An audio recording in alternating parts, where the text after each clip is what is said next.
বেড়াতে পারবে না। একজন তার বাড়িতে কুত্তা দিয়া বাড়ি ভরে ফেলেছে। ঘরে কুত্তা, খাটের নিচে কুত্তা, ড্রয়িং রুমে কুত্তা, বেডরুমে কুত্তা। তার বন্ধু এসে বলে, ভাই তোমার বাড়ি এত কুত্তা কেন? আগে তো তুমি এত কুত্তা পাগল ছিল না, এত কুত্তা পালতেছো কেন? কয় যে ওয়াজ শুনে আসছে।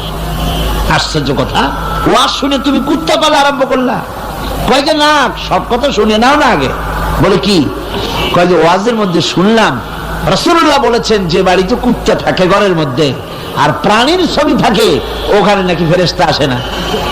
তা আমি কুত্তা রেখে দিছি, ঘরের থেকে বাইর হই না, আজরাইল আসতেও পারবে না, আমার জানও কবজ হবে। বন্ধু ছিল খুব চালাক।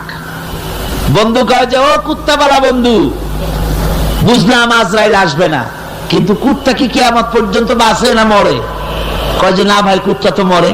কয় কুত্তা মারে যে ফেরেশতায়, তোমারে মারবে সেই ফেরেশতায়। পালাবা কেমনে? পালাবার উপায়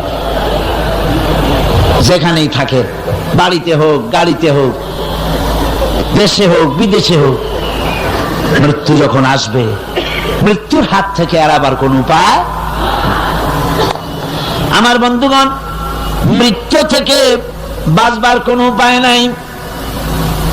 এজন্য এই ক্ষণস্থায়ী জীবনের সুখময়, অনন্তকাল সুখময় জীবনকে মানুষেরা, ইমানদার লোকেরা জলাঞ্জলি দিয়ে চির সুখময় আল্লাহর জান্নাতে যাওয়ার জন্য জীবন দিতে মোটেও তাদের বাধে না। জীবন দিতে হবে আল্লাহর রাস্তায়। যখন মরবই, বাসা যখন যাবে না, বাসা কি যাবে? চিল্লা এখন যাবে? রাসূলুল্লাহ যখন বাঁচেন নাই,